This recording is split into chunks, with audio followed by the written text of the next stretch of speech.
Assalamualaikum warahmatullahi wabarakatuh. Pada pertemuan kali ini kita akan membahas tentang karakteristik zat. Sebelum kita mulai, jangan lupa subscribe. Sekarang mari kita perhatikan gambar berikut ini. Jika air dimasukkan ke dalam freezer, maka wujudnya akan berubah menjadi es atau benda padat. Jika air dipanaskan hingga mendidih, wujudnya akan berubah menjadi uap air atau gas. Begitu pula, jika air tidak diberi perlakuan apa-apa, wujudnya akan tetap mencair. Kira-kira kenapa hal ini bisa terjadi? Coba kamu diskusikan dengan teman-temanmu. Dari ilustrasi di atas terdapat dua kesimpulan. Yang pertama, ada 3 macam wujud suatu benda atau zat, yaitu zat padat, zat cair, dan zat gas. Yang kedua, setiap benda atau zat memiliki 2 sifat, yaitu sifat fisik dan sifat kimia. Sekarang, apa yang dimaksud dengan zat? Coba kamu cari pengertiannya ya.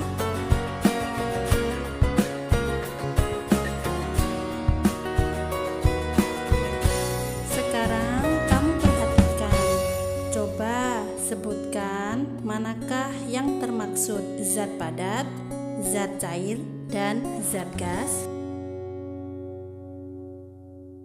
Yang termaksud zat padat adalah es batu, helm, wortel, bunga, buku, dan sarang burung. Yang termaksud zat cair adalah air kelapa, teh, dan cat. Yang termaksud zat gas adalah asap mobil. Setiap zat padat, zat cair, dan zat gas akan mengalami perubahan wujud. Hal ini menunjukkan zat tersebut memiliki sifat, yaitu sifat fisika dan sifat kimia. Sifat fisika adalah sifat yang berkaitan dengan penampakan atau keadaan fisik zat. Sedangkan sifat kimia adalah sifat yang berkaitan dengan perubahan kimia yang terjadi pada zat tersebut. Nah, sekarang kita jadi tahu, ternyata sifat suatu zat itu bukan hanya wujud benda saja, akan tetapi bisa berupa warna, karat, daya hantar listrik, kemagnetan, dan lain-lain. Dari sini tentunya kita sudah bisa membedakan apa perbedaan sifat fisika dan sifat kimia. Pada intinya, sifat kimia itu merupakan penampakan dari zat tersebut, tetapi sifat kimia adalah perubahan yang dialami oleh zat tersebut.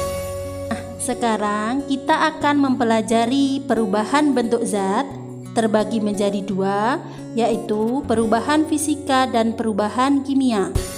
Perubahan fisika adalah perubahan wujud zat yang tidak disertai dengan terbentuknya zat baru. Kebalikannya, perubahan kimia adalah perubahan zat yang menghasilkan suatu zat baru.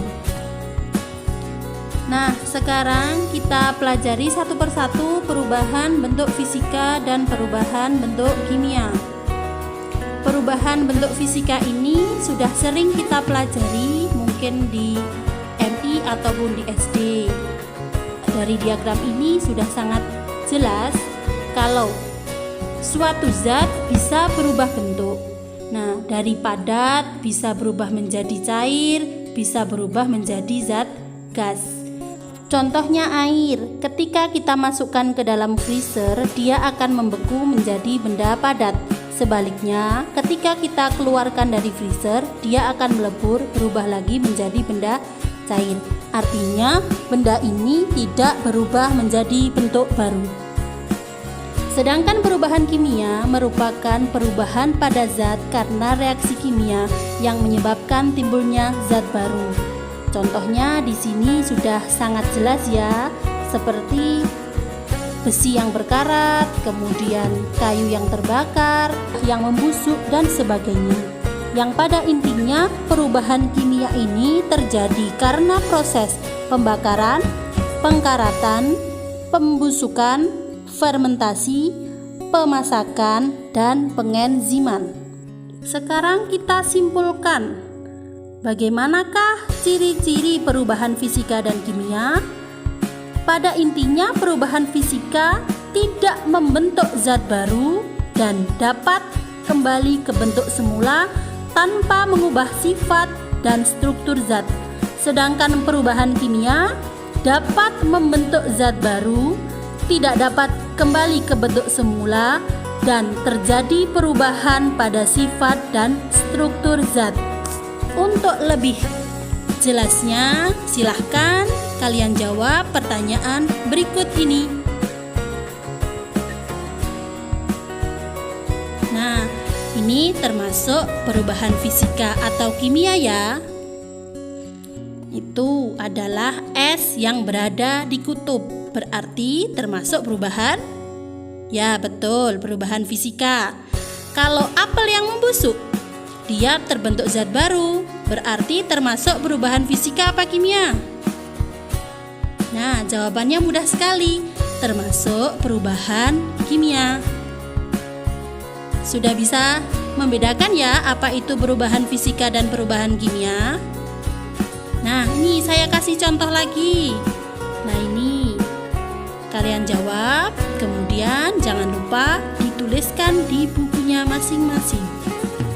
Itu ada lilin yang terbakar, ada es di dalam gelas, ada kembang api, kertas yang terbakar, besi yang berkarat, dan lain-lain.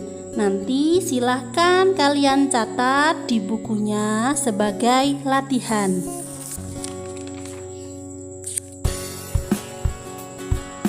Jangan lupa setelah kalian mempelajari karakteristik zat, tentang wujud zat, kemudian perubahan fisika dan perubahan kimia, sifat fisika dan sifat kimia, tentunya kalian pasti sudah bisa membandingkan bagaimanakah sifat yang ada pada zat padat, bagaimanakah sifat yang ada pada zat cair, dan bagaimanakah sifat yang ada pada zat gas.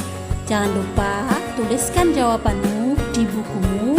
Jika ada pertanyaan yang belum paham, silahkan komen di bawah. Nanti insya Allah akan saya jawab.